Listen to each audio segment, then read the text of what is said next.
Καλησπέρα, καλώς ήρθατε στον ΙΑΝΟ. Η εκδόση Μετέχμιο και ο συγγραφέας και διάσημος ανταποκριτής στη Μέση Ανατολή, Cockburn, είναι σήμερα κοντά μας για την παρουσίαση του βιβλίου του με τίτλο «Η επιστροφή των Τζιχαντιστών. Το Ισλαμικό κράτος και η νέα εξέργειση των Σουνιτών». Ο συγγραφέας θα συνομιλήσει με το μεταφραστή του βιβλίου, κύριο Κωνσταντίνο Γεώρμα.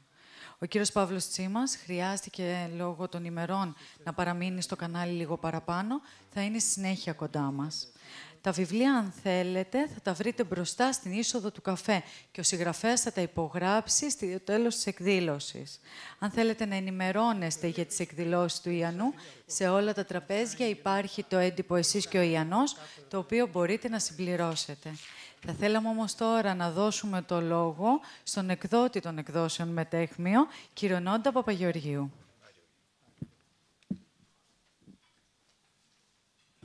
Ναι, καλησπέρα σας.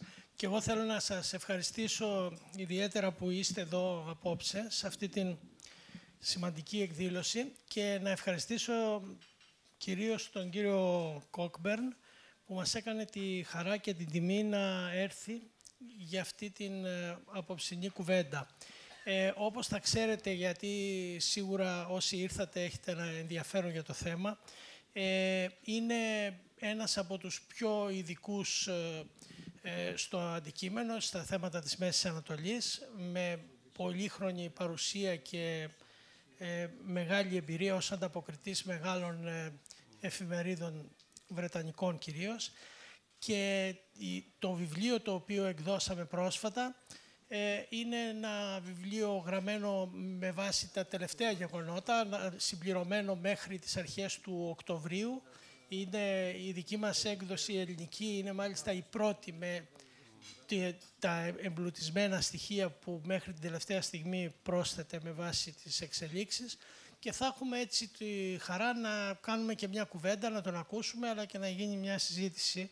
Θέλω να ευχαριστήσω τον Κώστα τον Γεώρμα που μετέφρασε το βιβλίο και που θα βοηθήσει στον απόψινό διάλογο, και εκ μέρους του Παύλου του Τσίμα ήθελα να πω και εγώ ότι λυπήθηκε που δεν μπόρεσε, αλλά λόγω των γεγονότων της ημέρας, των χθεσινών και των σημερινών, δεν ήταν μια κανονική μέρα για να μπορέσει να λείψει από το δελτίο του Sky. Μου είπε όμως ότι μόλις τελειώσει μάλλον θα μας προλάβει, γιατί θέλει και αυτός να είναι εδώ στη συζήτηση. Σας ευχαριστώ και πάλι όλους και όλες, και μπορεί να αρχίσουμε, Κώστα, την κουβέντα. Καλησπέρα και από μένα. Νομίζω ότι όντως είναι μια ιδιαίτερη τιμή να έχουμε απόψε μαζί μας τον κύριο Cockburn, γιατί έτσι κι αλλιώς τη δουλειά του και εγώ προσωπικά την παρακολουθούσα αρκετό καιρό, γιατί την χάνει να γράφω κιόλας άρθρα για τη Μέση Ανατολή, κυρίως για την Αραβική Άνοιξη. Έχω γράψει μια σειρά από κείμενα. Θα μας πει βέβαια και αυτός τις απόψεις του για το πού κατέληξε η Αραβική Άνοιξη και πώς είναι σήμερα. Αλλά νομίζω κιόλας ότι είναι αρκετά μια ιδιαίτερη προσωπικότητα από την άποψη ότι είναι από τους δημοσιογράφους που δεν είναι δημοσιογράφοι από καθέδρας. Είναι από τους δημοσιογράφους, όπως αναλύει και από το βιβλίο του, οι οποίοι μπαίνουν μέσα στη φωτιά της μάχης.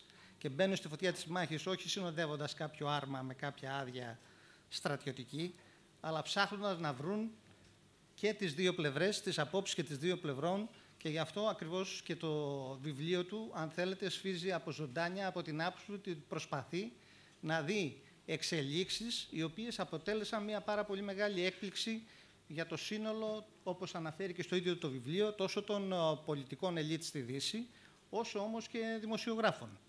Ενώ τα φαινόμενα τελικά είχαν ρίζες, είχαν μια μακρά εξέλιξη, η οποία αναλύεται μέσα στο βιβλίο και για τα οποία θα πει και αυτός στη συνέχεια πέντε λόγια, και γι' αυτό θα λέγαμε ότι τίποτα δεν είναι τυχαίο. Απλά είναι ο τρόπος που γίνονται κάποια πράγματα, όπως η δημοσιογραφία, τα οποία παρουσιάζουν κάποια στιγμιαία φαινόμενα, ενώ δεν προσπαθούν να μπουν στις βαθύτερες ρίζες και εξελίξεις του φαινομένου. Περιτεύει να πω ότι το ζήτημα που διαπραγματεύεται το βιβλίο είναι, αν θέλετε, για μένα, συγγνώμη που θα το πω, το ίδιο σημαντικό με την εκλογή του Προέδρου. Αν η εκλογή του Προέδρου, ίσως και πιο σημαντικό, όπως είπε μια κυρία, θα συμφωνήσω μαζί σας, θεωρώ ότι είναι πολύ πιο σημαντικό, γιατί αυτό θα καθορίσει το μέλλον της περιοχής της οποίας ζούμε για τα επόμενα 40 χρόνια. Οι τζιχαντιστές, όπως λέει και το βιβλίο, η επιστροφή των τζιχαντιστών δεν είναι ένα φαινόμενο το οποίο είναι μόνο για σήμερα. Είναι ένα φαινόμενο το οποίο θα διαρκέσει δεκαετίες. Και ήδη, αν βάλουμε μέσα και την Αλ-Κάιντα, είναι ένα φαινόμενο το οποίο μετράει μία 20ετία. Έτσι. Και άρα είναι ένα ζήτημα το οποίο ήδη το ζούμε στην πλατεία Συντάγματος. Κάποιες από τις επιπτώσεις, από τις συνέπειες, τους ζούμε ήδη στην πλατεία Συντάγματος και αυτά θα τα δούμε και πολύ πιο έντονα στο μέλλον. Δεν θα μακρηγορήσω άλλο, θα δώσω το λόγο στον κύριο Cockburn να μας κάνει έτσι μια εισαγωγή στο βιβλίο του. Μετά θα έχουμε μια μικρή συζήτηση και μετά βέβαια θα έχουμε και τη συμμετοχή σας για ερωτήσεις και συζήτηση με τον κύριο Cockburn πάνω στο θέμα που διαπραγματεύεται το βιβλίο του. Thank you very much, and thank you very much for coming. I started writing this book earlier this year because I'd spent a lot of time in Iraq and Syria, and I could see that the Islamic State of Iraq and the Levant, ISIS, as we called it then, what's become the Islamic State, was growing stronger and stronger. And nobody seemed to pay much attention to this. Okay. Ότι άρχισε να γράφει αυτό το βιβλίο την τελευταία περίοδο. Αυτό που του είχε κάνει τη μεγαλύτερη εντύπωση είναι το γεγονός ότι παρόλο που το Ισλαμικό κράτος είναι η δύναμη που έχει αναπτυχθεί στην Μέση Ανατολή, στο Ιράκ και σε μέρος της Συρίας αυτή τη στιγμή, παρόλο που αυτό γινόταν όλο και πιο δυνατό, αποκτούσε όλο και περισσότερη και μεγαλύτερη εξουσία, παρόλα αυτά δεν είχε την αντίστοιχη προσοχή από τα μέσα και από τους πολιτικούς.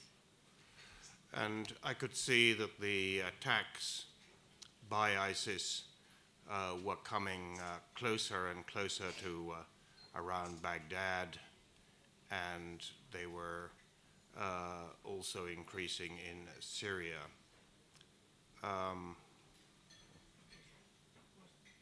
Και επίσης ότι το εντυπωσιακό ήταν ότι οι επιθέσεις του Ισλαμικού κράτους γίνονταν όλο και πιο έντονες και μάλιστα ήταν και επιθέσεις οι οποίες απειλούσαν τη Βαγδάτη, την ίδια την πρωτεύουσα δηλαδή του Ιράκ, ενώ είχαν και μεγάλες επιπτώσεις και στην ίδια τη Συρία. Why didn't people notice this was happening, governments, intelligence agencies? I think first of all because there were people who knew about Syria and there were people who knew about Iraq, but the people who knew about both countries were limited in number. Τότε έτσι λοιπόν γύρεται το ερώτημα γιατί ακόμα και οι κυβερνήσεις και οι μυστικές υπηρεσίες δεν είχαν επίγνωση των γεγονότων. Και ένας λόγος γι' αυτό είναι ότι οι άνθρωποι που γνωρίζουν τη Συρία και γνωρίζουν και το Ιράκ είναι πάρα πολύ λίγοι. And there was something else that caught people by surprise. That ISIS was much stronger than people expected, but the Iraqi government was far weaker than anybody expected.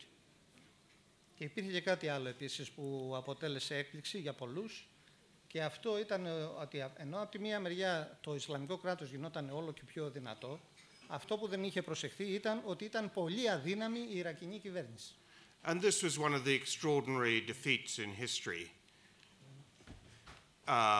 when ISIS probably had about 1,500 men attacked the Iraqi army, which is a strength of 350,000 men, and it simply disintegrated in the summer.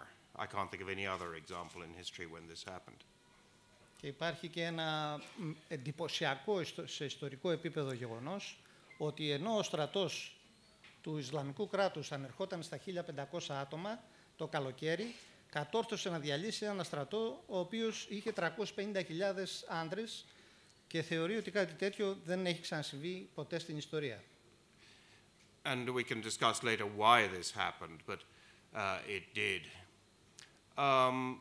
When you look today at the Islamic State, it covers an area the same size as Great Britain. it probably has a population of 7 or 8 million. Θα συζητήσουμε λίγο αργότερα ίσως το γιατί έγινε αυτή η μεγάλη ιστορική ήττα. Αυτή τη στιγμή όταν μιλάμε για το Ισλαμικό κράτος, μιλάμε για μια πολιτική δύναμη η οποία καλύπτει μια εδαφική επικράτεια στο έδαφος που αγγίζει την Μεγάλη Βρετανία και μιλάμε για ένα πληθυσμό ο οποίος φτάνει τα 8 εκατομμύρια άτομα. And it probably has an army of at least 100,000 men at this stage.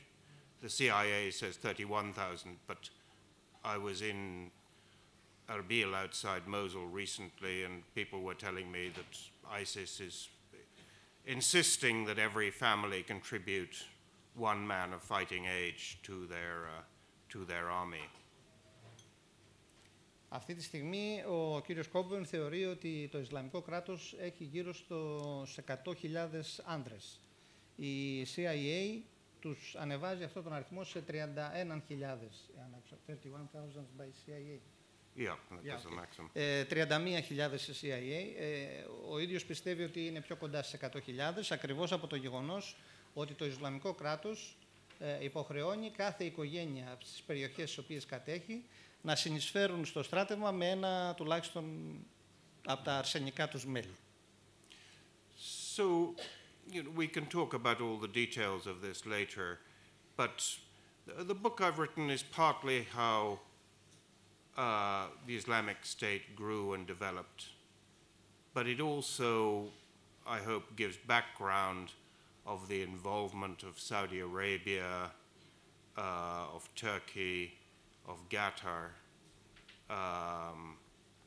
in the development of the Islamic State. What was the third? Turkey And Qatar. Qatar. Okay, Qatar. Λοιπόν, πέρα από το βιβλίο αναφέρεται στο πώς ακριβώς έγινε αυτή η ανάπτυξη του Ισλαμικού κράτους. Ένα άλλο σημαντικό μέρος του βιβλίου εξετάζει την εμπλοκή τριών δυνάμεων οι οποίες για τον ίδιο είναι σημαντικές, της Σαουδικής Αραβίας, της Τουρκίας και του Κάταρ. And finally, the book I tried to explain why I think that journalists, in general, the media, did a fairly poor job of explaining the background to why the Islamic State grew, that what was happening in Syria and what was happening in Iraq on the ground. Και ασχολείται επίσης και με το γεγονός ότι οι δημοσιογράφοι έκαναν, θα λέγαμε, πάρα πολύ άσχημα τη δουλειά τους όσον αφορά την κάλυψη των τεκτενόμενων στο Ιράκ και στη Συρία. So anyway, I'll end it there, but when I started writing the book, it seemed to me that the rise of the Islamic State was one of the most amazing events of our era, and everything that has happened over the year has convinced me that this is true. This is an amazing event that affects the whole Middle East and ultimately will affect the whole world. Αυτός θεωρεί ότι η άνοδος του Ισλαμικού κράτους αποτελεί ένα από τα κεντρικά γεγονότα της εποχής μας, ένα γεγονός το οποίο θα επηρεάσει άμεσα όχι μόνο τη Μέση Ανατολή, αλλά και το σύνολο του κόσμου μας. Right. Okay, so then... τώρα πρέπει να μεταφράζω και τα δικά μου.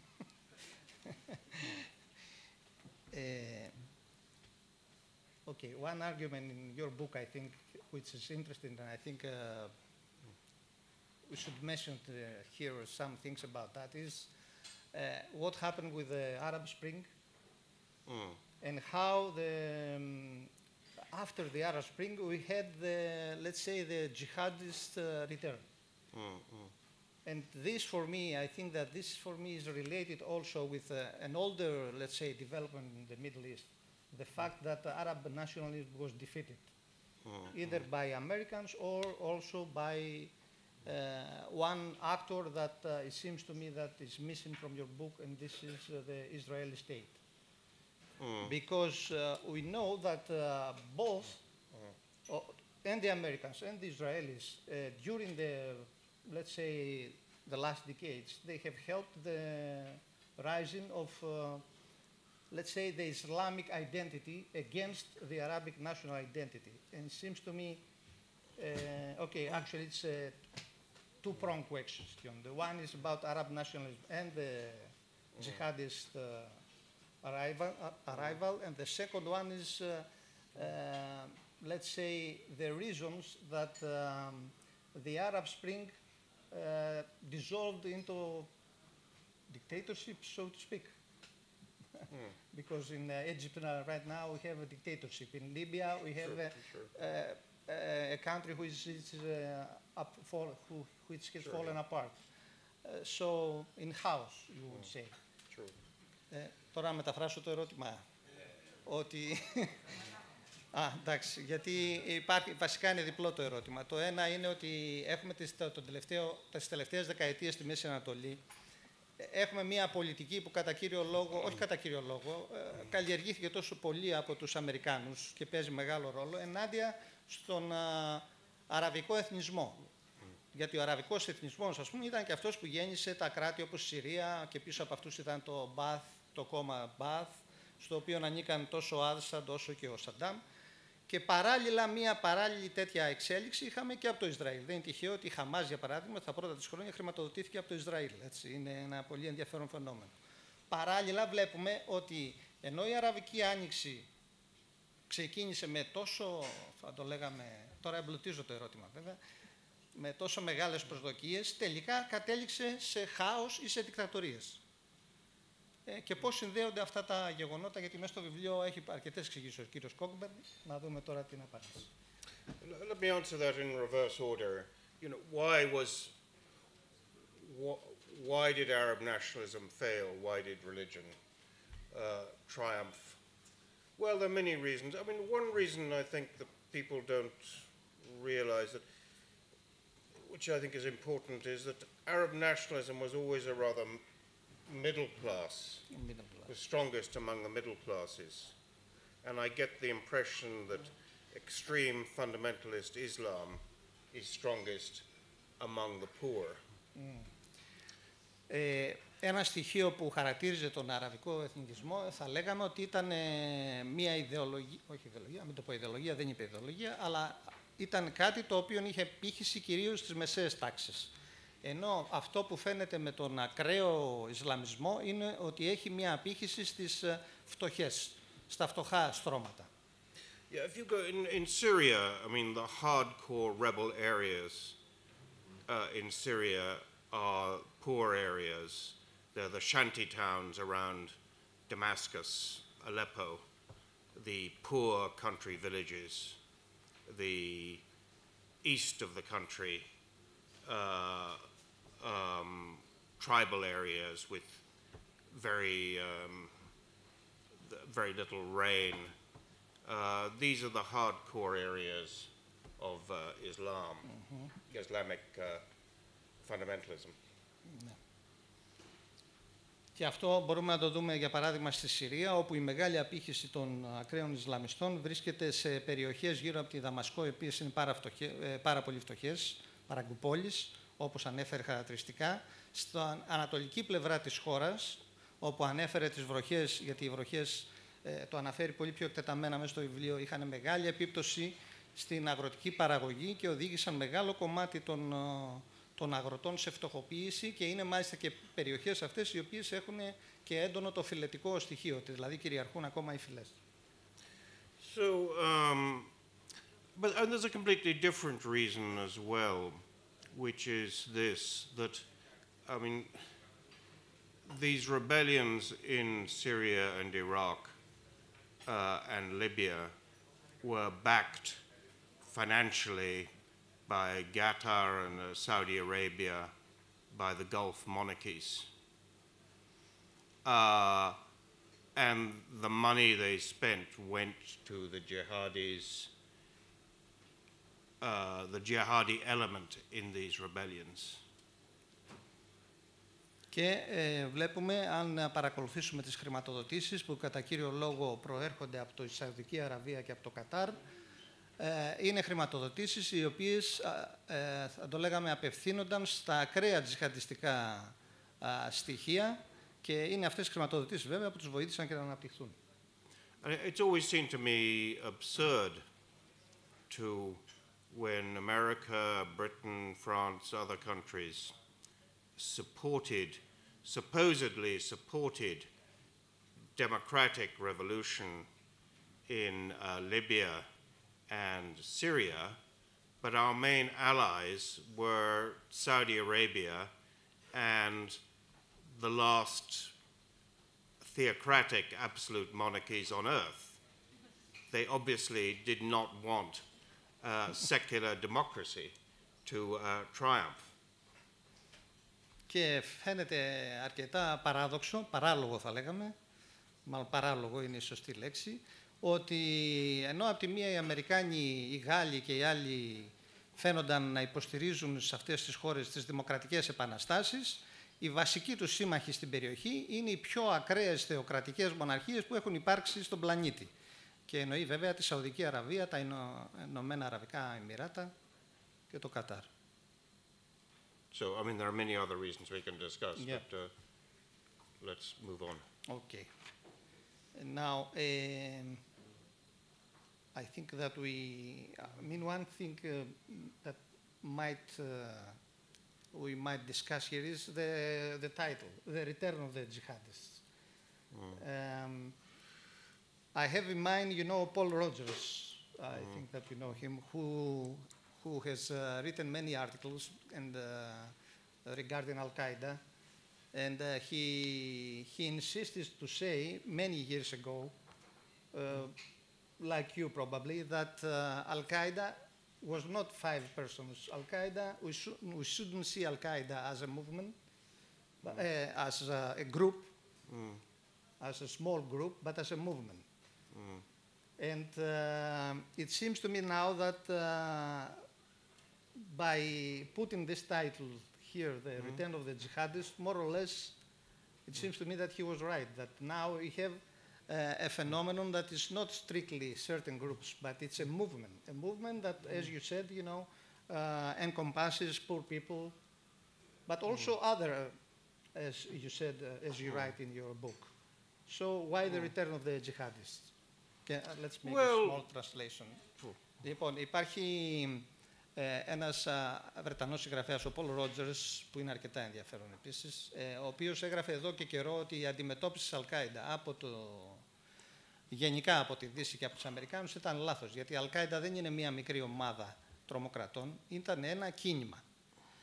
Η επιστροφή λοιπόν των τζιχαντιστών δεν είναι τίποτε άλλο από την διεύρυνση, αν θέλετε, επέκταση αυτών των ιδεών, και είναι η πρώτη φορά, όπως γράφει και ο κύριος Cockburn στο βιβλίο, που για πρώτη φορά αντί να είναι ιδέες, αυτές οι ιδέες μετατρέπονται σε κράτος. Και αυτό είναι το καινούριο που κάνουν οι τζιχαντιστές. Αλλά γιατί όμως μπαίνει αυτός ο τίτλος, η επιστροφή των τζιχαντιστών? Γιατί έχει ένα ενδιαφέρον και αυτό από μόνο του. Yeah, there's always been an enormous difference between Al-Qaeda and the Islamic State. Al-Qaeda was always a small organization. It had one big operation, which was 9/11. But it was always, it had a few camps in Afghanistan. It had maybe a few hundred men. But it was never the sort of great army which I think it was presented in the Western media. It was never a permanent threat. Η Αλ-Κάιντα ήταν όντως μια μικρή οργάνωση. Αυτό που είχε και είχε κάποιες πολύ μεγάλες στιγμές, όπως ήταν βέβαια η 11η Σεπτεμβρίου, τότε με τους δίδυμους πύργους. Ποτέ δεν είχε ένα μεγάλο στρατό σαν οργάνωση. Και γι' αυτό θα μπορούσαμε να πούμε ότι δεν ήταν μια απειλή μεγάλη. Yeah, well, the Islamic State, it's not hundreds, it's sort of tens of thousands of people. It's, as I said, it's a vast area stretching from the border of Iran, not so far from the Mediterranean. It goes right over to north of Aleppo. So you can't, they're very different types of organization. I mean, today, I don't know if you know, the last few hours, the American Senate released their report on the involvement of the CIA in torture. In torture where? Torture, or torture of people who are alleged to belong to Al-Qaeda. Okay. And I was just struck by the fact that in all these years that the Islamic State has been developing, the CIA spent all its time pursuing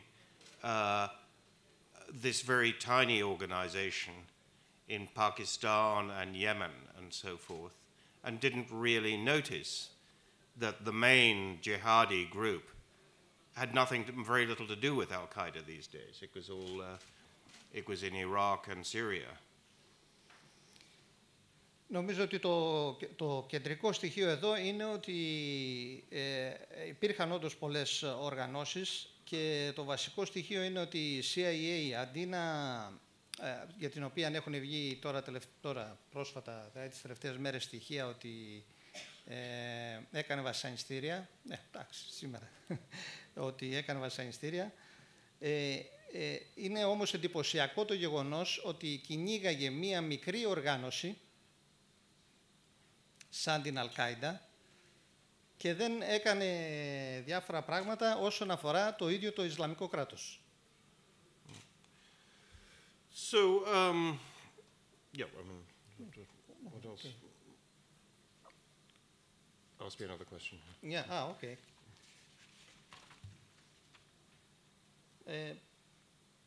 Εγώ έχω τελειώσει, μπορούμε άμα θέλετε να...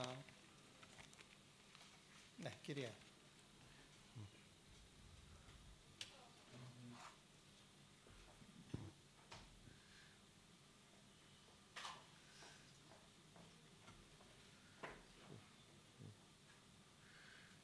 Μπορώ να την κάνω στα αγγλικά και μετά να πούμε στα ελληνικά τη ρώτηση. Ό,τι θέλετε. Ωραία. Hello, welcome. My question relates to a security briefing that was provided by a Jordanian official when I visited the Zaatari camp in Jordan last December. And when introducing us to the situation that created all this wave of Syrian refugees into Jordan, he referred to this situation as a result of two factors to which two factors contributed. And one was that Western states had an interest in creating the situation in order to create a battlefield in the Middle East to avoid having tension inside their own territories. And the second, as he thought, was that we were also being led to the creation of a unified territory for the Kurdish people. So, do you think that there are any grounds to believe that there are any grounds in this statement being true, or do you think that this is a very big conspiracy theory? Η ερώτηση που έκανα ήταν ότι τον προηγούμενο Δεκέμβριο είχα πάει σε ένα στρατόπεδο προσφύγων το οποίο βρίσκεται στην Ιορδανία και στην εισαγωγή για την κατάσταση ασφαλείας στην περιοχή ένας από τους υπαλλήλους του ΟΗΕ αλλά και της Ιορδανικής κυβέρνησης είπε ότι η κατάσταση στην περιοχή ουσιαστικά κατά αυτόν οδηγήθηκε ας πούμε μέσα από την επέμβαση των δυτικών κρατών με δύο στόχους. Ο ένας ήταν για να δημιουργήσουν ένα πεδίο μάχης στη Μέση Ανατολή, για να πάρουν όλη την ένταση, ας πούμε, τα δικά τους εδάφη. Και το δεύτερο ήταν για να δημιουργηθεί ένας ενιαίος χώρος που θα μπορούσε να αναπτυχθεί ένα κουρδικό κράτος. Και η ερώτηση είναι αν πιστεύει ότι υπάρχει κάποιο ψήγμα αλήθειας σε αυτή την δήλωση ή αν όλο αυτό είναι μια μεγάλη θεωρία συνωμοσίας. Yeah, I mean, I think it's a big conspiracy theory. I mean, I really do. You know, it's very complicated what's happening in Iraq and Syria, but these are real events. You know, they're not the result of American manipulation or Israeli manipulation. maybe they'd like to manipulate the situation, but I don't think they're capable of it.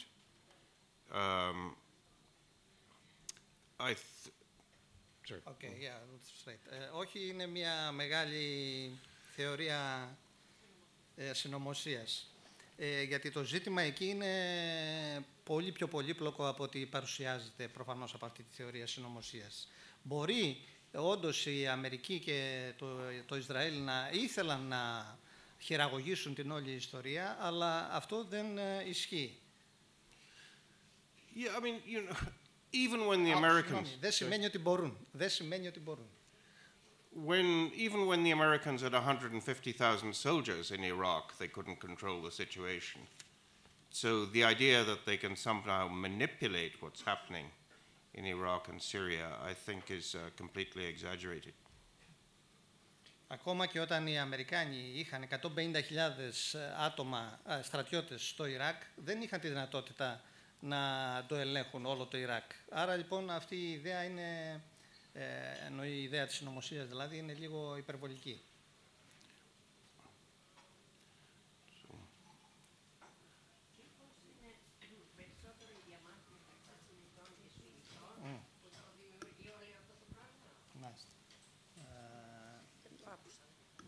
Maybe it's a conflict between Sunnis and Shia that creates all this tension in the area? Yeah, I mean, you know, it is sectarian. I mean, the battle between Sunni and Shia is one of the main themes of what's happening in Iraq and Syria.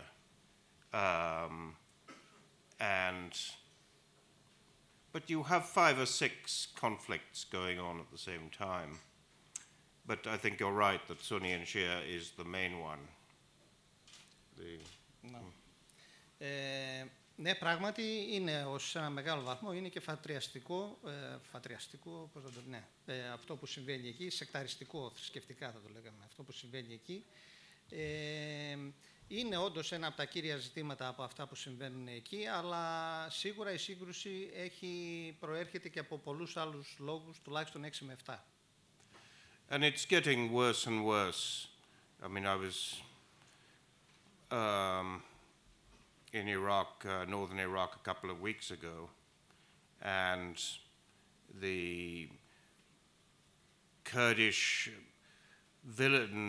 villagers who'd been driven from their villages didn't just blame ISIS, they blamed the Sunni in general. That each side now, there's no deep hatred and no trust really between the Sunni and the Shia and the Kurds and in Iraq. Even when they may pretend differently, but actually when you talk to them, it's not there. Mm-hmm. Και το γεγονός είναι ότι η κατάσταση όσο πάει και χειροτερεύει. Ανέφερε ότι στο βόρειο Ιράκ πριν από λίγες εβδομάδες προφανώς υπήρχαν χωρικοί που εκδιώκονταν από τα χωριά τους από το Ισλαμικό κράτος και όντως αυτό που κατηγορούσαν ήταν γενικά τους Σουνίτες και όχι το ίδιο όχι συγκεκριμένα το Ισλαμικό κράτος. And you know, it's got worse, but it was always bad. I mean, even 5 years ago in Baghdad, I employed both Sunni and Shia, and they each came to me privately and to say, look, I have nothing against that other person. I mean, the Shia would say this about the Sunni and the Sunni about the Shia, but please tell them nothing about me. Don't tell them where I live. Give them no details. And even though these were secular, moderate people, they were, at heart, they were terrified of each other. Και ακόμα αναφέρει ένα γεγονός ότι 5 χρόνια, για παράδειγμα, ότι αυτό δεν είναι κάτι πρόσφατο, αλλά και 5 χρόνια, πριν από 5 χρόνια όταν ήταν στη Βαγδάτη, σε συζητήσεις που είχε αντίστοιχα είτε με Σουνίτες είτε με Σιήτες, ενώ έλεγαν από τη μία ότι ο ένας δεν έχει τίποτα εναντίον του άλλου, Παρ' όλα αυτά δεν ήθελαν να δηλώσουν τα στοιχεία τους προς τους άλλους ακριβώς λόγω του φόβου που υπήρχε. So does that answer the question? Ο κύριος. Βλέποντας τους τζιχαντιστές που έχουν έρθει από την Ευρώπη στο Ιράκ και τη Συρία, μήπως με την ανοχή που δείχνει η Ευρώπη στο Ισλάμ σιγά σιγά αυτοκτονεί? Και το δεύτερο θέλω να ρωτήσω, ποια είναι η γνώμη του για το ρόλο της Τουρκίας, ειδικά στα σύνορα με τη Συρία, που ενώ είναι σύμμαχος της Ευρώπης θεωρητικά, στηρίζει τους Ισλαμιστές και τους εφοδιάζει. Okay, the first one, actually, two questions. The first one is that seeing the jihadists coming from Europe, if you do have the feeling that Europe is committed to suicide, so to speak. And the second question is, what is the role of Turkey, especially on the borders of Turkey with Syria, and if Turkey supports the jihadists or not? Sure. Sorry, the first one is the... The first one is general. If Europe commits suicide, because we see people from Europe coming to participate in the jihadist movement. Yeah, I mean, the jihadists who come from Europe, and the one figure is 12,000 that are there, but they fall into different groups. You have some who are experienced, some have military, I mean, let's take them all, including the Arabs. You have some who have military experience, like the Chechens who fight. But a lot of those coming from Europe have no military experience. So what happens to them when they arrive? The Islamic State, it asks people, can they fight? Do they know how to fight? Most from Europe will say no. Then they ask them, have they skills like a mechanic, which might be useful to the Islamic State? But if they don't, then often they become suicide bombers. If they're only, because that turns somebody who is a fanatic but has no military expertise into a dangerous weapon. That's one of the reasons that you see so many of the suicide bombers, come from England, come from France, come from all over the place. Λοιπόν, για όσους έρχονται από την Ευρώπη που υπολογίζονται γύρω στις 12.000, θα μπορούσαμε να πούμε ότι είναι από διαφορετικές ομάδες ο καθένας. Αναφέρθη, για παράδειγμα, τους Τσετσένους, οι οποίοι βέβαια πηγαίνουν εκεί και έχουν και στρατιωτική εμπειρία. Άλλοι από αυτούς πηγαίνουν στην Μέση Ανατολή χωρίς να διαθέτουν στρατιωτική εμπειρία. Το Ισλαμικό κράτος κάνει ένα φιλτράρισμα, θα μπορούσαμε να πούμε, ρωτώντας τους τι μπορούν να προσφέρουν στον αγώνα. Αν έχουν δεξιότητες, αν για παράδειγμα είναι μηχανικοί και μπορούν να προσφέρουν.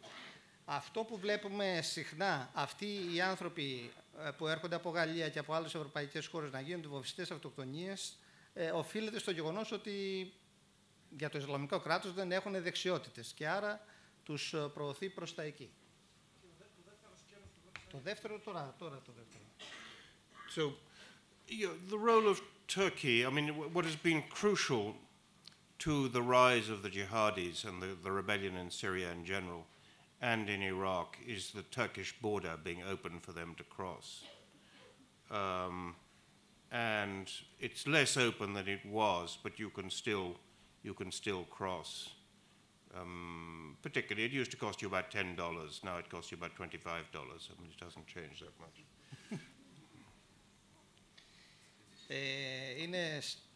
Είναι σαφές ότι είναι κρίσιμο το ότι σε όλη αυτή την ιστορία που γίνεται εκεί, ότι τα σύνορα Τουρκίας-Συρίας ήταν ανοιχτά. Και αυτό είναι όντως ένα κρίσιμο γεγονός για τις εξελίξεις τις συνολικές. Τώρα υποτίθεται ότι είναι λιγότερο ανοιχτά αυτά τα σύνορα, όταν παλιά κόστιζαν $10 να το περάσεις, τώρα κοστίζει 25. I mean, Turkish policy has been, pretty disastrous. In 2011, Turkey was in a very strong position to influence what was happening in Syria and Iraq.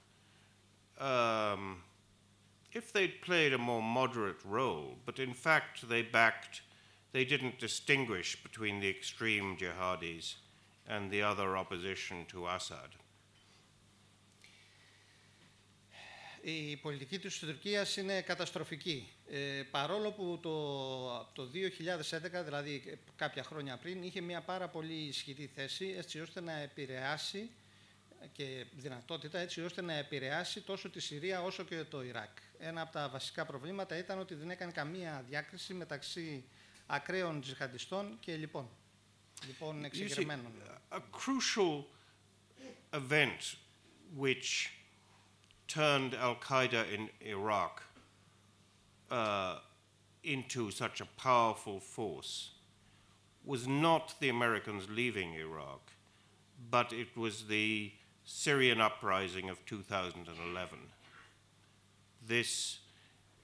That Al-Qaeda in Iraq was able to shift into Syria, use its expertise, its money, to make itself a much stronger organization.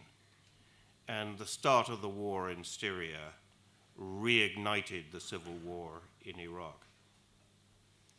Υπήρχε ένα κρίσιμο γεγονός που βοήθησε την Al-Qaeda του Ιράκ έτσι, στο να αναπτυχθεί σε μια μεγάλη δύναμη. Και αυτό το κρίσιμο γεγονός ήταν η Συριακή εξέγερση του 2011. Γιατί αυτή η εξέγερση έδωσε τη δυνατότητα στην Al-Qaeda του Ιράκ, επειδή είχε και λεφτά και τεχνογνωσία, να πάει στη Συρία και από εκεί, όπως λέγει το βιβλίο, να αντλήσει και ανθρώπινους πόρους και άλλους πόρους. Yeah, so I remember, and Iraqi ministers could see this at the time. I remember one of them saying, the foreign minister saying to me, if the war in Syria goes on, it will start the war again here. But I don't think that this was seen in London or Paris or Washington or anywhere else outside. Και ένας υπουργός λοιπόν εξωτερικών του Ιράκ του είχε πει τότε ότι εάν ο πόλεμος στη Συρία συνεχιστεί, τότε θα αρχίσει και πάλι ο πόλεμος σε εμάς. Αλλά δεν θεωρεί ότι κάποιοι στο Λονδίνο ή στο Παρίσι ή κάπου αλλού είχαν τότε επίγνωση αυτού του γεγονότος. Ο κύριος, ναι.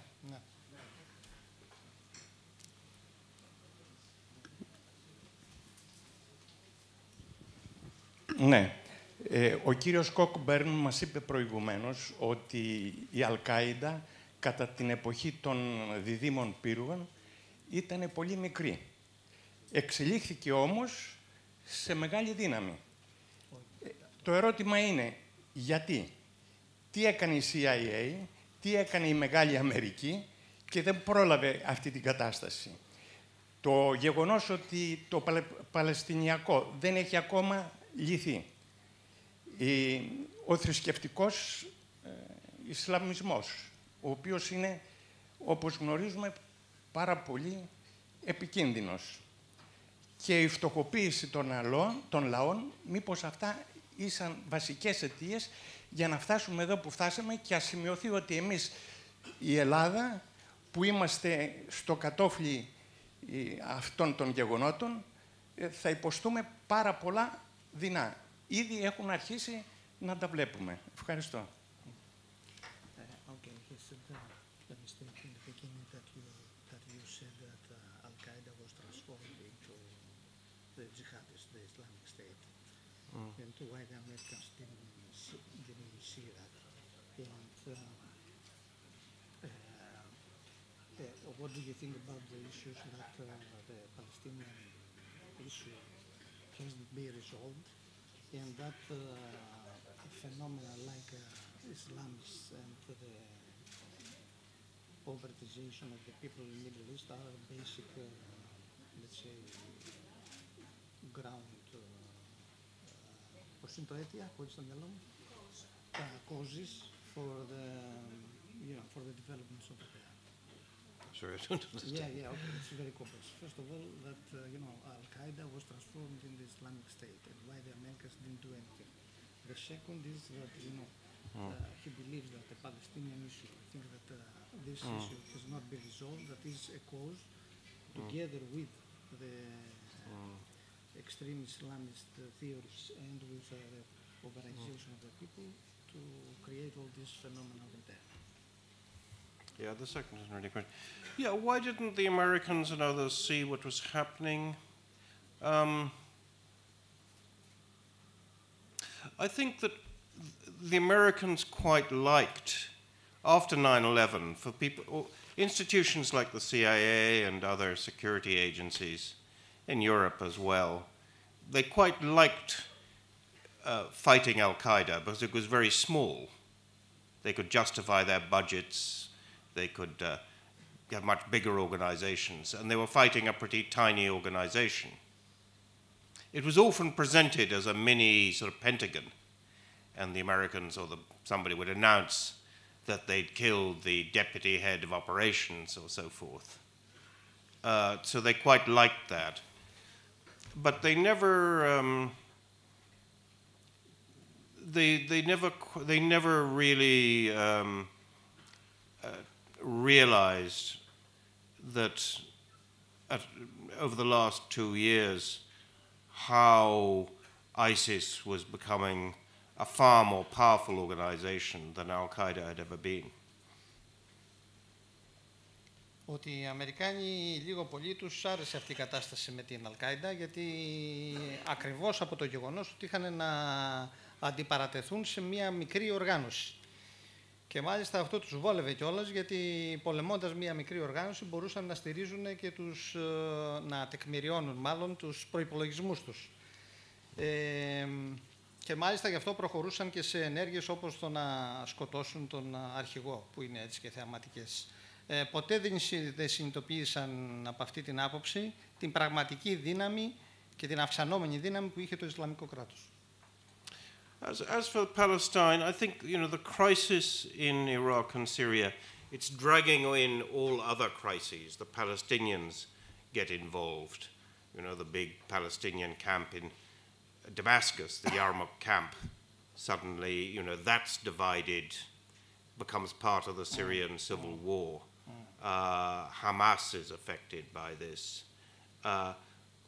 All the other crises in the Middle East are being sucked into the present crisis in Iraq and Syria. So, yeah, I think all these, it's affecting it, but it's also going to be affected by what's happening there. Όσον αφορά το ίδιο το Παλαιστινιακό, η σύγκρουση σε Ιράκ και Συρία, ή μάλλον τα τεκτενόμενα σε Ιράκ και Συρία, είναι αυτά που τελικά τραβάνε και το ίδιο το Παλαιστινιακό προς το μέρος τους. Και αυτό, μία ένδειξη αυτού είναι τα γεγονότα που έγιναν στο Παλαιστινιακό στρατόπεδο που υπάρχει στη Δαμασκό, όπου εκεί είχαμε διάφορες συγκρούσεις, ρίστο επαρόδο, από όσο ξέρουμε, καθώς επίσης και από το γεγονός ότι και σιγά σιγά αρχίζει να τραβιέται, θα το λέγαμε έτσι, προς τη σύγκρουση και η ίδια η Χαμάς. Yeah, so I think, that's the answer to the question, yeah. Έχουμε πολλές ερωτήσεις. Ναι, είναι η κυρία όμως εκεί. Ευχαριστώ πολύ. Καλησπέρα. Θα ήθελα να ρωτήσω το εξής. Υπάρχει μια καταπληκτική περιοχή στην άλλη άκρη της Κασπίας, που είναι οι 5 δημοκρατίες που αποσχίστηκαν από την Σοβιετική Ένωση όταν έληξε και το θέμα της Σοβιετικής Ένωσης. Ουσμπεκιστάν, Τατζικιστάν, Κυργιστάν, Καζακστάν κλπ. Και εκεί γίνεται πάλι ένας ίδιος πόλεμος εμφύλιος με τζιχαντιστές. Είναι ένας συνάδελφος του κυρίου Cockburn, ο οποίος λέγεται Ρασίντ και γράφει πάρα πολύ ωραία για την περιοχή. Αυτό εμάς δεν μας έχει έρθει ποτέ σαν είδηση. Θα ήθελα να ξέρω αν εκείνος ο αγώνας των ανθρώπων που δεν έχουν να κάνουν με την αμερικανική επιρροή, ούτε την ευρωπαϊκή, αλλά με μια άλλη επιρροή, αν έχουν περίπου τα ίδια στίγματα και τον ίδιο τρόπο σκέψης και αντιμετώπισης των θεμάτων αυτών με τους διεκδικούντων. Των ανθρώπων που διεκδικούν, λέτε τώρα. Διεκδικούν, βέβαια, διότι εκεί υπάρχουν μεγάλα αποθέματα πολλών υλών να μην τα αναφέρω. Ευχαριστώ πολύ.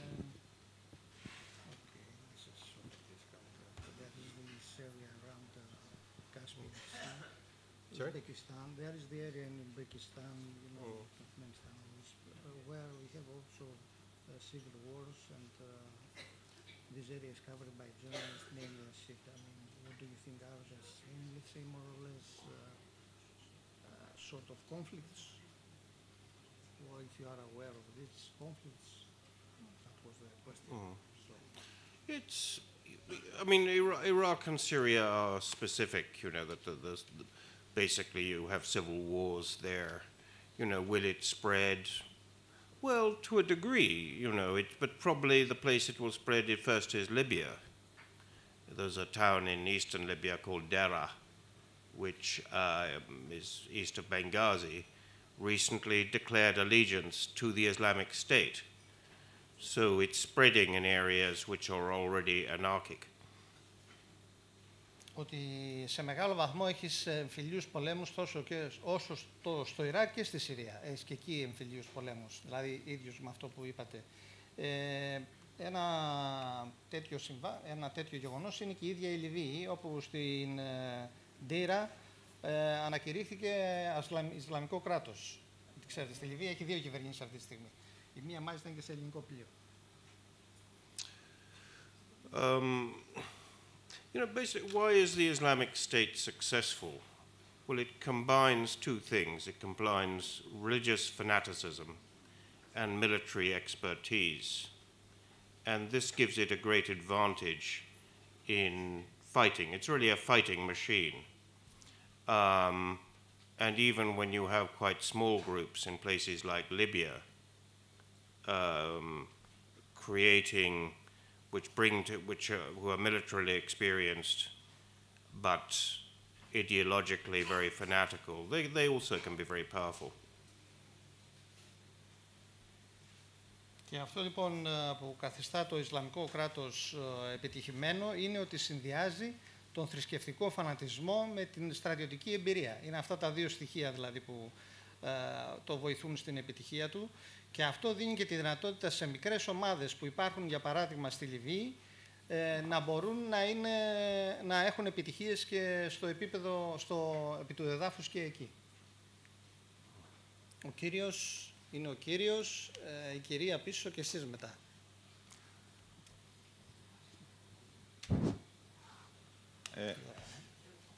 Θέλοντας να μας εξηγήσει ο κύριος Cockburn τον τίτλο του βιβλίου του,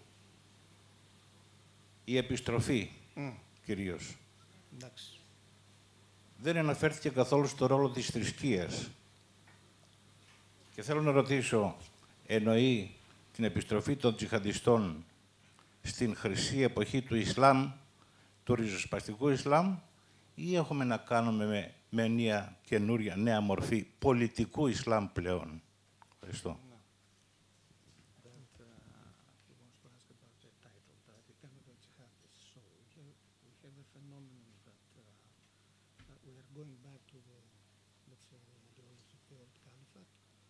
Πώς το είπατε το δεύτερο, συγγνώμη, ή... Έχουμε να κάνουμε με μια νέα μορφή πολιτικού Ισλάμ. All we have to do with a new form of political Islam. What is the role of the religion to all of this? If this has to do with the old caliphate, the ideology of the old caliphate, we have to do with the new political Islam. Okay, yeah, I mean, let's talk about it in concrete terms. You know, in a city like Mosul, which is the biggest city that the Islamic State has taken, you know, what they do is a mixture of the practical and the ideological. They've blown up the mosques that they consider shrines. As fundamentalists, they don't... There's a famous mosque in Mosul which was called the Mosque of Yunus, the Mosque of Jonah, which was very, very famous in Mosul. They blew it up because it was dedicated to Jonah. Έχουμε να κάνουμε με ένα μείγμα πρακτικής και ιδεολογίας. Δεν είναι τυχαίο ότι στη Μοσούλη, που είναι η μεγαλύτερη πόλη που κατέχει αυτή τη στιγμή το Ισλαμικό κράτος, ανατείναξαν τζαμιά. Τζαμιά τα οποία θεωρούν ως ιερά το τζαμί Τζένα, το οποίο είναι γνωστό τζαμί στη Μοσούλη και ανατινάχθηκε γιατί είναι αιρετικό, ας πούμε. I was talking to somebody from Mosul a few weeks ago, just left, and he was saying the two things that most angered Sunni people in Mosul was the destruction of the mosques, and second, women being forced to wear hijab and niqab, completely cover themselves. Ότι μίλαγε με κάποιον από τη Μοσούλη πρόσφατα και δύο πράγματα που έχουν εξαγριώσει εκεί τους ανθρώπους, οι οποίοι είναι Σουνίτες κιόλας, έτσι. Το ένα ήταν η καταστροφή του τζαμιού και το δεύτερο ότι υποχρεώνουν τις γυναίκες να φοράνε hijab, μπουργκα, ναι. So, you know, the situation in a place like that is fairly miserable in Mosul, that there's no mains electricity, there's no fresh water coming out of the taps, the fuel they make is very unreliable. Η κατάσταση είναι πολύ θλιβερή, εννοεί η κατάσταση της ζωής των ανθρώπων στη Μοσούλη, γιατί δεν υπάρχει πόσιμο νερό, δεν υπάρχουν καύσιμα. But the Islamic State is also quite practical. So, I mean, in that area, most people would live, probably 50% of people's diet is bread. So they take over the bakeries, and they've taken about 1 million tons of grain they've captured in silos. So they make sure the price of grain is very cheap. Μάλιστα. Απ' την άλλη όμως είναι και πολύ πρακτική.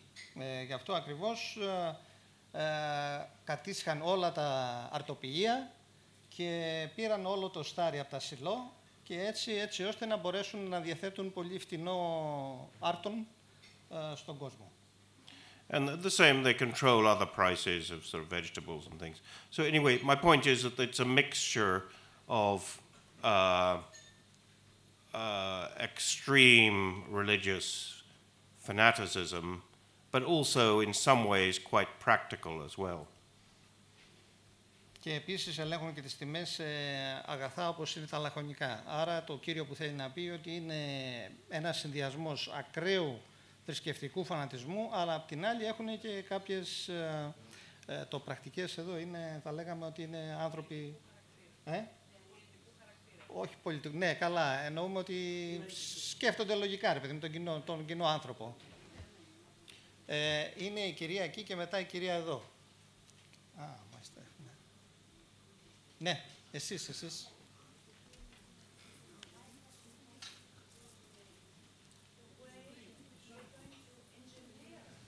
Setting up the state, because for the time being, as you said, they're a killing machine and a war machine. Πέστε το από την αρχή, γιατί δεν My question has to do with the way this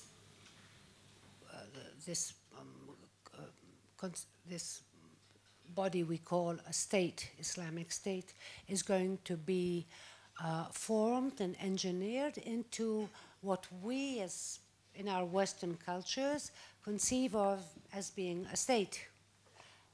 And it's related to your last information about the way they control the grain. They're very careful about not letting people die from starvation and so on. They have a social... there is a way in which they are taking over power. And I'm wondering, because the other theocratic regimes and states we know of had a past, and they sort of used mechanisms of already existing states. This is a bit of Iran, a bit of Iraq, and we don't know what more. How are they going to set up what we consider as a state? Is everything going... The Iranians took over and used pre-existing structures. What are they going to do about schools, about... some of the education system was, I presume, more or less secular. They weren't all religious education. what are they going to do about hospitals, about science, about... they need those things in order to have a functioning state and in order to have the support of the population. It can't be only unless... well, maybe it can be, but what I'm thinking of, is it going to be a mass of peasants close to starving who are kept from dying of starvation but have nothing else? What's going to happen to the other social classes in there?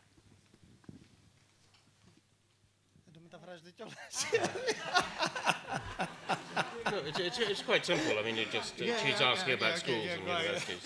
So Ναι, το βασικό ερώτημα νομίζω ότι ήταν αν το κατάλαβα καλά, είναι ότι τι θα κάνουν οι Ισλαμιστές αναφορικά με το πώς οικοδομώ ένα κράτος. Και όταν λέμε κράτος εννοούμε θεσμούς όπως είναι η εκπαίδευση και διάφοροι άλλοι θεσμοί. Μπορεί να δίνω φτηνά το ψωμί, αλλά υπάρχουν και όλα τα άλλα που συνιστούν αυτό που σύμφωνα με τη δυτική, που δεν είναι δυτική, κράτος υπήρχε από τον 6ο αιώνα στη π.Χ.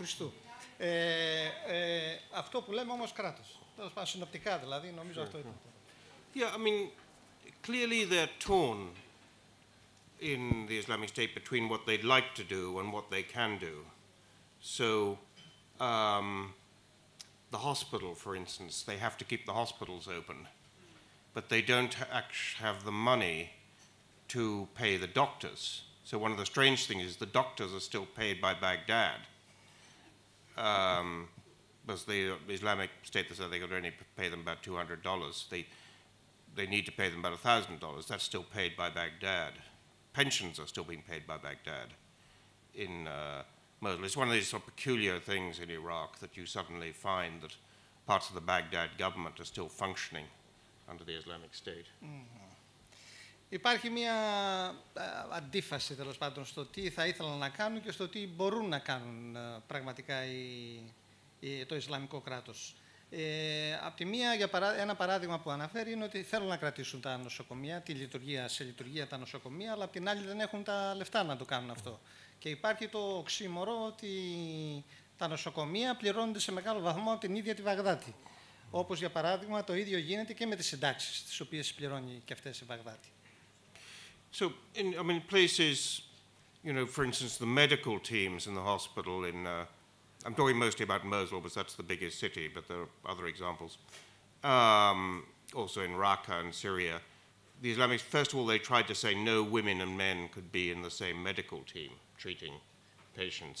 Όσον αφορά το ιατρικό προσωπικό, για παράδειγμα, το Ισλαμικό κράτος προσπάθησε να επιβάλλει έτσι ώστε να μην είναι άντρες και γυναίκες μαζί.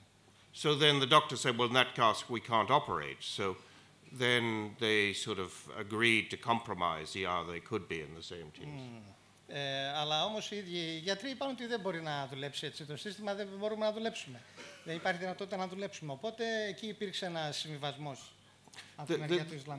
They've reopened the primary schools, but they have the same problem that they've divided girls from boys in different classes. But they're still in the same building, but they don't have different buildings to put them in. Το ίδιο έκαναν και με τα νηπιαγωγεία, όπου προσπάθησαν να διαχωρίσουν τα αγόρια από τα κορίτσια, αλλά τελικά δεν είχαν τα αντίστοιχα οικίματα έτσι ώστε να μπορεί να γίνει αυτό και αναγκάστηκαν να ξαναγυρίσουν στο παλιό. The university, there's only one university that there's one in Ramadi, but there's one in Mosul. This is partly closed. The Islamic State, they know that the university teachers hate them, so they're very suspicious of them. Όσον αφορά το πανεπιστήμιο, σε ένα μέρος του πανεπιστημίου είναι κλειστό και παρόλα αυτά υπάρχει ένα μέρος του πανεπιστημίου το οποίο όντως λειτουργεί, παρόλο που το Ισλαμικό κράτος ξέρει ότι οι καθηγητές τους συχαίνονται. They know that most of the professional classes, a lot of other people would like to leave, to get out, to flee to Kurdistan, to go to Turkey, to go to Baghdad. So what they do is they send their militants house to house, asking to see if somebody answers the door. They say, "Do you own this house?" They ask for documents to prove of ownership of the house. Now, if they think the real owners have fled to Baghdad or Kurdistan, they give 10 days that the real owners must come back. Otherwise, they confiscate the house without compensation. Επίσης, αντιμετωπίζονται και το πρόβλημα ότι πολλά άτομα από τις επαγγελματικές τάξεις θέλουν να φύγουν, να πάνε στο Κουρδιστάν, να πάνε στην Τουρκία, να πάνε στη Βαγδάτη. Γι' αυτό ακριβώς και έχουν μια πολιτική να πηγαίνουν στα σπίτια και να ρωτούν αν όντως έχει φύγει κάποιος, εννοείται κάποιος ο οποίος έχει επαγγελματικές γνώσεις, έτσι, και τους υποχρεώνουν να γυρίσουν σε 10 μέρες, αλλιώς κατάσχουν τα σπίτια. Because they know that otherwise they'd lose most of the people who have some expertise, and their areas would start to get depopulated. Και γιατί ξέρουν ότι αλλιώς θα χάσουν ανθρώπους οι οποίες έχουν εξειδικευμένες γνώσεις και θα υπάρξουν και περιοχές οι οποίες θα χάσουν και τον ίδιο τους τον πληθυσμό. Είπαμε η κυρία εδώ. Είπατε ότι η Χαμάς χρηματοδοτήθηκε αρχικά από το Ισραήλ. Δεν μου χρειάζεται, έχω δυνατή φωνή. Αν θέλετε να μου πείτε για ποιο λόγο... Το ερώτημα ήταν... Πρώτα μας είπατε σε κάποιο σημείο ότι... Για τον κύριο Cockburn. Όχι, αυτή είναι η ερώτηση σε εσάς. Θα σας πω μετά. Θα μου πείτε μετά. Ναι. Και για τον κύριο Cockburn, η πραγματική αιτία της δημιουργίας του ISIS ποια είναι και η πραγματική αιτία δημιουργίας του Ισλαμικού κράτους του ISIS ποια είναι και τι θέση έχει για το Παλαιστινιακό. Το ISIS. Όταν λέτε πραγματική αιτία δημιουργίας του, τι θεωρούν οι ίδιοι, ας πούμε. Οι ίδιοι. Τι κενό βγήκε και κάλυψε. Τι θεωρεί ο κύριος Cockburn γι' αυτό. Το ISIS. Ναι. Τι βγήκε να καλύψει. Okay, the question is what the Islamic State came to cover politically in the Middle East. Actually the question was what was the real reason that ISIS came to the forefront. I mean, the reason of its existence. I mean, ISIS comes out of Al-Qaeda in Iraq, and it comes out of the Sunni community in Iraq, which lost power in 2003 with the fall of Saddam, opposing the status quo. Το ISIS είναι μια εξέλιξη της Αλ-Κάιντα του Ιράκ. Το Ισλαμικό κράτος, συγγνώμη, είναι μια εξέλιξη της Αλ-Κάιντα του Ιράκ και προέρχεται από τους Σουνίτες του Ιράκ. And you have, in the, 2003 led to a sort of sectarian social revolution in Iraq. The Americans didn't expect this, but basically you had a Sunni-dominated state turn into a Shia, Kurdish-dominated state. Το 2003 στο Ιράκ είχαμε μια επαναστατική, θα το λέγαμε έτσι, μεταστροφή, όπου από ένα σουνιτικό κράτος, και σε αυτό βέβαια βοήθησε και η Αμερικάνικη Επανάσταση, η Αμερικάνικη εισβολή, επέμβαση, ναι. Ότι είχαμε από ένα σουνιτικό κράτος τη μετατροπή του σε ένα σιητικό, εννοούμε στην κυβέρνηση. So the Sunni community was sort of increasingly alienated the last few years, where, with good reason, that outside a town like Fallujah and the villages, you find a lot of the young men aren't there because they're in prison. Και ότι οι Σουνίτες σταδιακά άρχισαν σιγά σιγά να αποξενώνονται, διότι πέρα από θρησκευτικούς λόγους μπορούμε να βρούμε και πρακτικούς, όπως για παράδειγμα ότι πολλοί Σουνίτες νεολαίοι βρίσκονται στη φυλακή. So they've been picked up by the army and police, they've been tortured into confessions, and some of them are on death row and some of them are executed. Ότι συλλαμβάνονταν από το στρατό, πολλές φορές υπέστησαν βασανιστήρια και πολλοί από αυτούς βρίσκονται στη γραμμή για, πώς το λέμε, για εκτέλεση, για θανατική ποινή. Θανατική ποινή. And sometimes they're going to be executed for crimes that somebody else has already been executed for.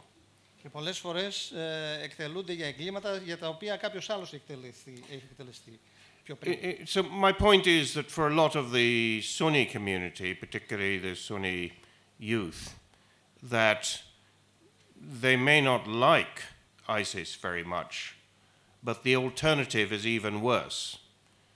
In other words, they're frightened of ISIS, but they're even more frightened of the government and the Shia militias. Ναι. Από αυτή την άποψη μπορούμε να πούμε ότι η σουννιτική κοινότητα, ακόμα και η σουννιτική νεολαία, μπορεί να μην τους αρέσουν το Ισλαμικό κράτος, αλλά θεωρούν ότι η εναλλακτική λύση που είναι οι Σιήτες, έτσι, είναι πολύ πιο χειρότερη από τους άλλους. Με το Παλαιστινιακό. Α, ναι.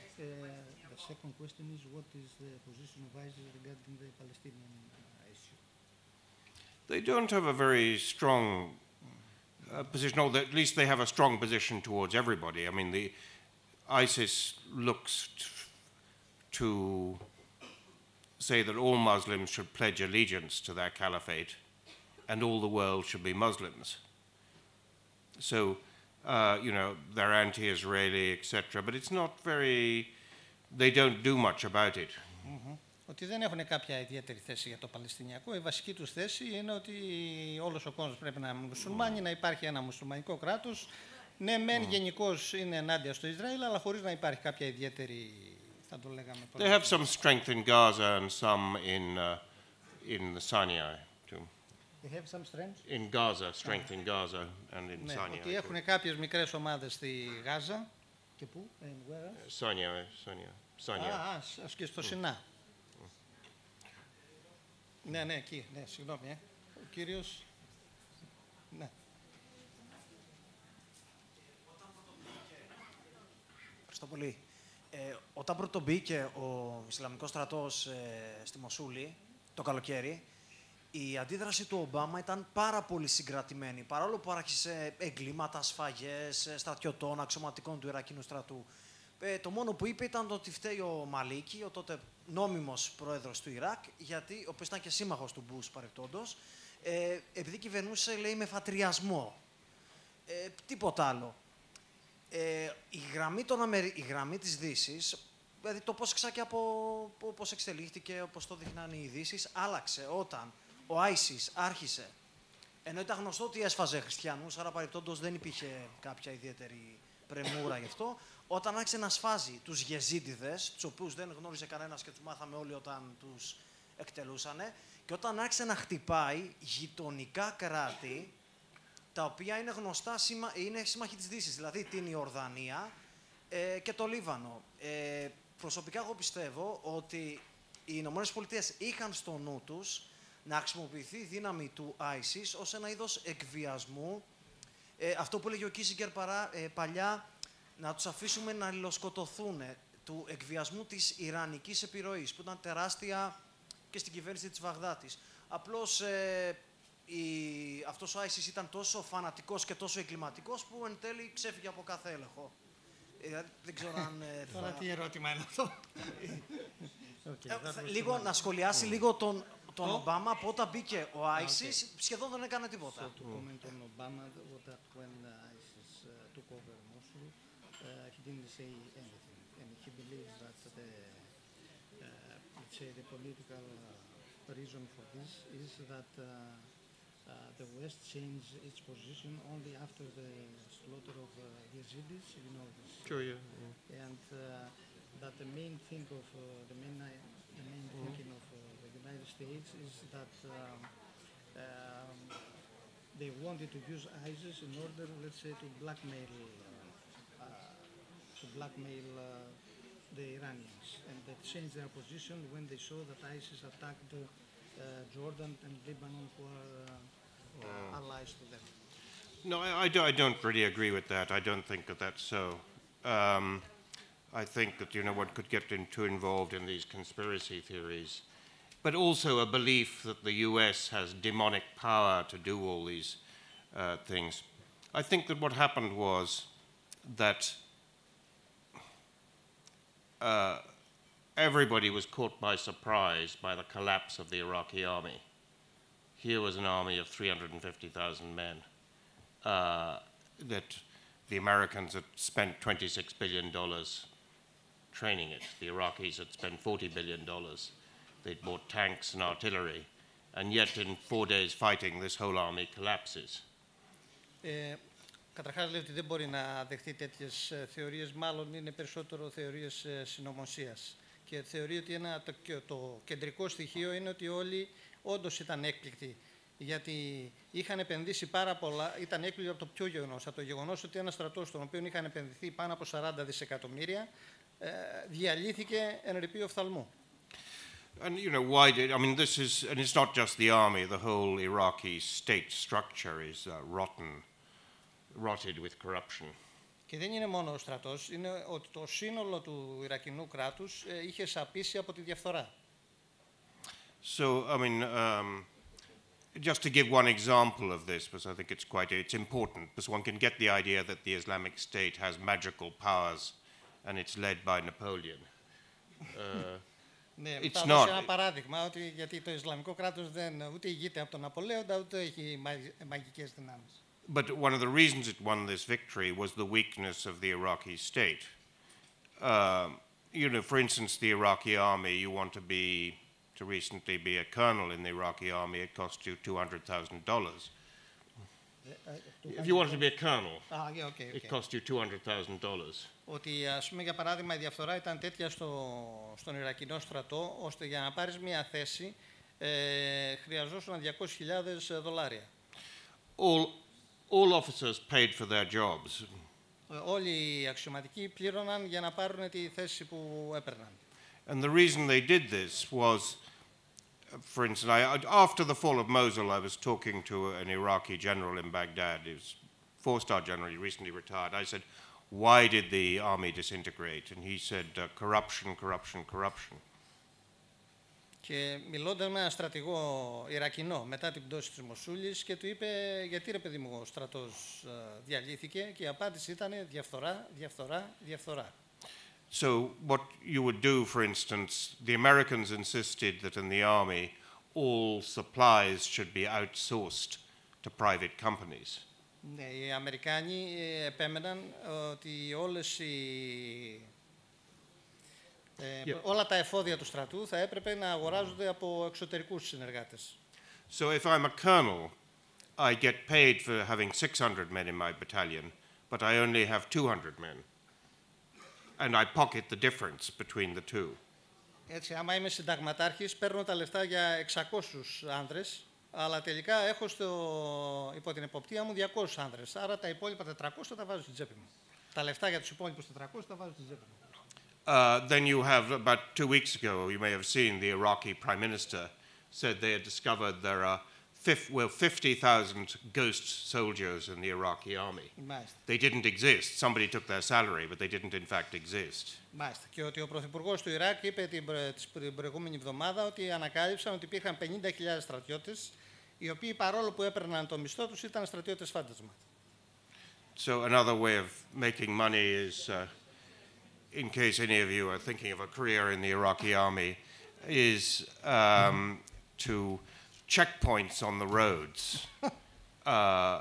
When any vehicle goes past, a truck carrying goods, you charge it a certain tariff, like customs at an airport or at a national frontier. Οπότε μια καλή δουλειά είναι να πάτε να γίνετε αξιωματικός στο Ιράκ και να είσαστε σε ένα σημείο ελέγχου, στο οποίο θα στήσετε ένα σημείο ελέγχου και στο οποίο οποιοδήποτε περνάει θα σας δίνει και να μπαξίσει για να μπορείτε να περνάτε. Αλλά οι γυναίκες δεν μπορούν να συμμετέχουν. Στο στρατό.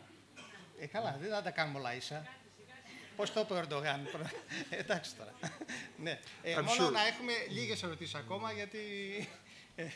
ναι, η κυρία. Ναι, συγγνώμη, είναι ο κύριος, μετά εσείς. I want to ask, for how much more do you think North Lebanon can stay immune of the ISIS phenomenon, especially the city of Tripoli? And my second question is, what do you think is the grade of the involvement of the Iranian special forces in Iraq? There have been a lot of pictures of General Soleimani in Iraq recently. Το πρώτο ερώτημα ήταν κατά πόσο ο Βόρειος Λίβανος μπορεί να μείνει έξω, πόσο μπορεί να μείνει έξω από τη σύγκρουση, και ο δεύτερος ήταν για ο ρόλος των μυστικών, των ειδικών δυνάμεων του Ιράν στο Ιράκ. Yeah, I mean, Lebanon is under a gigantic strain. and this is increasing tension between Shia and Sunni and others. Ότι οι εντάσεις στο Λίβανο είναι γεγονός ότι όσο πάνε και αυξάνονται και εκεί έχουμε εντάσεις μεταξύ Σιητών, Σουννιτών αλλά και άλλων, γιατί έχει και χριστιανούς. But you know, I have the feeling when I'm in Lebanon that you feel that disaster is very close, that you're at the edge of the cliff, but somehow Lebanon hasn't collapsed into sectarian warfare like Syria or Iraq. Και παρόλο που ο κίνδυνος είναι πάρα πολύ μεγάλος, είναι σαν να είμαστε στην άκρη του γκρεμού, αλλά μέχρι στιγμής ο Λίβανος δεν έχει πέσει στον γκρεμό της φατριαστικής βίας. Maybe because Lebanon had its civil war and they kind of know what it will be like again, so many people hesitate to get involved again. Ίσως γιατί στο Λίβανο είχαν την εμπειρία του εμφυλίου πολέμου πρόσφατα και άρα αυτό τους είναι ένα μάθημα έτσι ώστε να μην ξαναπέσουν πάλι στα ίδια.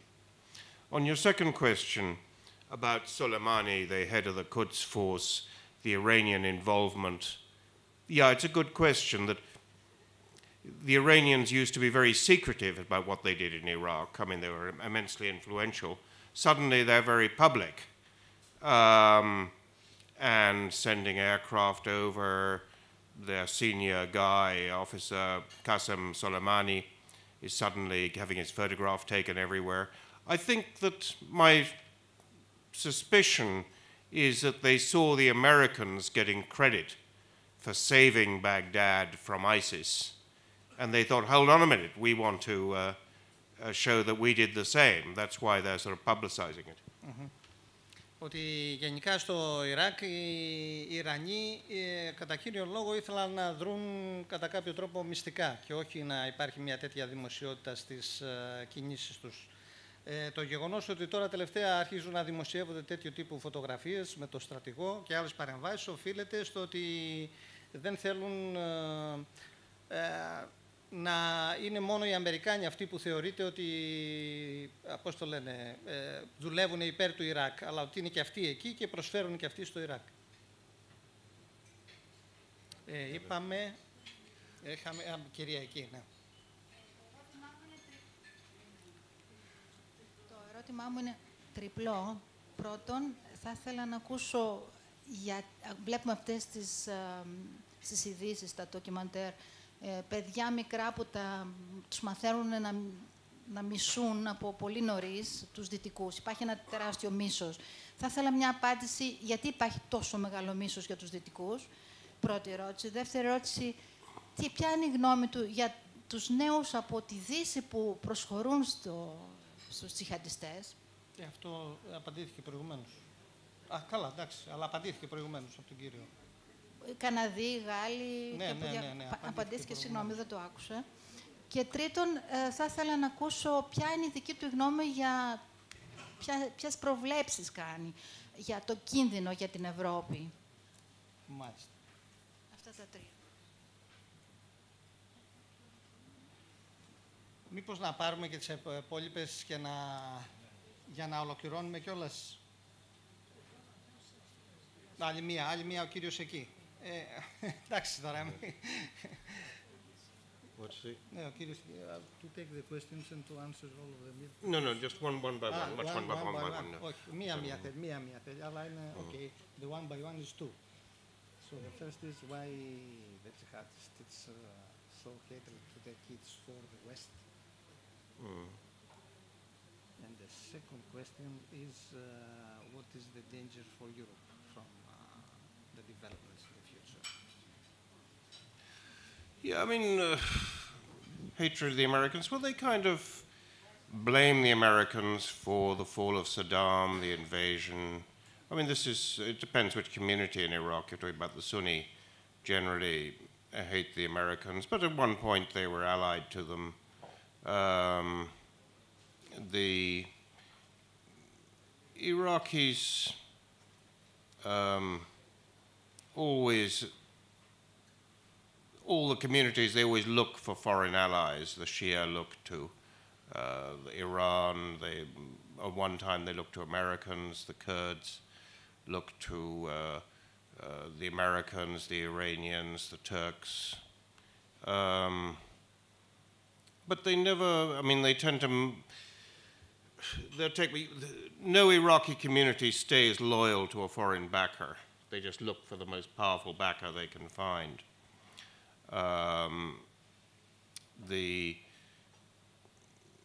These days, Iraqi children, suspicious of foreigners of all kinds, actually, particularly Americans, but actually everybody. Ότι γενικά υπήρχε και αυτή η αντίδραση στην εισβολή των Αμερικάνων και στην πτώση του Σαντάμ που είχε ξεκινήσει αυτό, αλλά είναι ένα γεγονός όμως, λέει ότι η κάθε κοινότητα μέσα στο Ιράκ έψαχνε πάντα να βρίσκει πάντα συμμάχους απ' έξω. Η κάθε μία τους δικούς, όπως οι Σιήτες για παράδειγμα, τους Ιρανούς. Και είναι γεγονός όμως ότι τα παιδιά μισούν τους Αμερικάνους. What was the second question? The second question is what is the dangers of jihadists in the future for the West and overall for Europe? Yeah, the jihadists, I mean, the Islamic State, generally they're very dangerous people. You do something to them, they'll strike back. You know, when the Americans started bombing, they immediately take some American journalists, aid workers up and chop their heads off on videos. They don't have to go as far as Europe to retaliate. You know, there are 35 million tourists in Turkey every year. They can find them there. So, but generally do something to them and they'll retaliate against you. Είναι γεγονός ότι είναι αρκετά επικίνδυνοι. Το έδειξαν άλλωστε και όταν άρχισαν οι αμερικάνικοι βομβαρδισμοί που συνελάμβαναν δυτικούς και τους έκοβαν τα κεφάλια. Δεν είναι ανάγκη για αυτούς να πάνε στην Ευρώπη για να μπορέσουν έτσι να εκδικηθούν για διάφορα. Μπορούν να το κάνουν και με όλους τους τουρίστες. Η Τουρκία και μόνο έχει εκατομμύρια δυτικούς τουρίστες. Ήτανε... Ναι, νομίζω ότι έχουμε ήδη πολλές. Διάβλο συγκοινωνιακό με τη Μοσούλη μπορούμε να την επισκεφτούμε. Ο κύριος πώς δεν βγαίνει. Χρειαζόμαστε κάποιο ιδιαίτερο πάσπορτ. Άδεια από τους τζιχαντιστές. Το ερώτημα ποιο είναι τώρα, αν θέλουμε βίζα για να πάμε στη Μοσούλη. Δεν πρέπει να βγαίνει στη Μοσούλη. Το ερώτημα ποιο είναι, για να καταλάβω, πώς πρέπει να βγαίνει στη Μοσούλη. Okay. The question is you can go to Mosul, and if we want a visa to go there. Okay. Sorry, what's the question? If you go, if you can go to Mosul. If you are able to go to Mosul, and if you want a visa to go there. Okay. It's sort of... yeah, I don't really understand. Yeah, εντάξει, τώρα τι να απαντήσεις τώρα σε αυτό. Τώρα εντάξει, αυτά δεν είναι. Ο κύριος, if you advise us to make a mosque here or not. Εντάξει, παρακαλώ.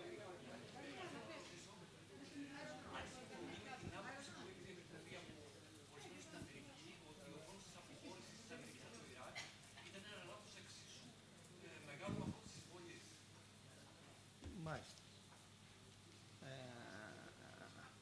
If you agree with the opinion that the fact that the Americans left Iraq was such a big mistake as the invasion of Iraq. Yeah, I mean, the question is, was the Americans leaving Iraq as big a mistake as them coming in? The Americans had, Iraqis wanted them to leave Iraq. Now there's this sort of fantasy that if the Americans had stayed, this wouldn't have happened. But actually, that isn't the reason it happened. The reason it happened was the war in Syria. The reason what? The reason all this happened was the war in Syria. Okay.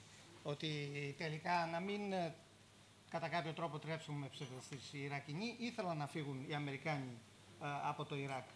Το γεγονός, το γιατί συμβαίνουν όλα αυτά, είναι ο πόλεμος στη Συρία. Και εκεί είναι το κεντρικό ζήτημα. You see, what happened was, in 2011, the Americans and other governments all made a big mistake. They thought that Assad was going to go down, was going to be defeated like Gaddafi. But it didn't happen, and they've never really had a policy since. Το 2011 τόσο η Αμερικάνικη κυβέρνηση όσο και άλλες δυτικές κυβερνήσεις έκαναν πάρα πολύ μεγάλο λάθος. Πίστευαν ότι ο Άσαντ θα πέσει όπως ακριβώς έγινε και με τον Καντάφη στη Λιβύη. Και μετά δεν είχαν κάποιο σχέδιο. Από τη στιγμή που αυτό δεν έγινε, δεν είχαν κάποιο σχέδιο.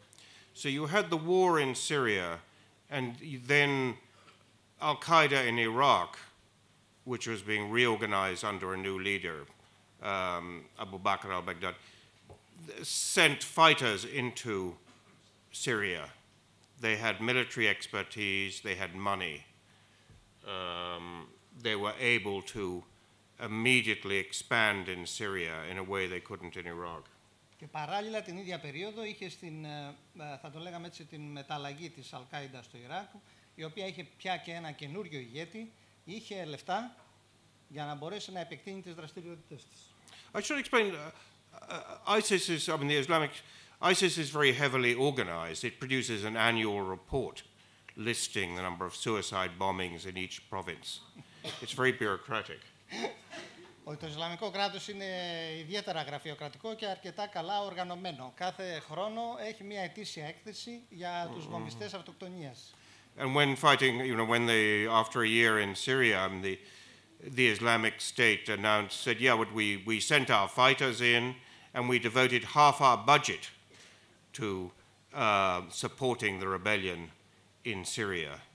So, they make very precise plans, even budgetary plans, like a commercial company. Έχουν πολύ ακριβή σχεδιασμό και λένε ότι, για παράδειγμα, στείλαμε στη Συρία τόσους μαχητές και εκεί δώσαμε και το μισό από τον προϋπολογισμό μας.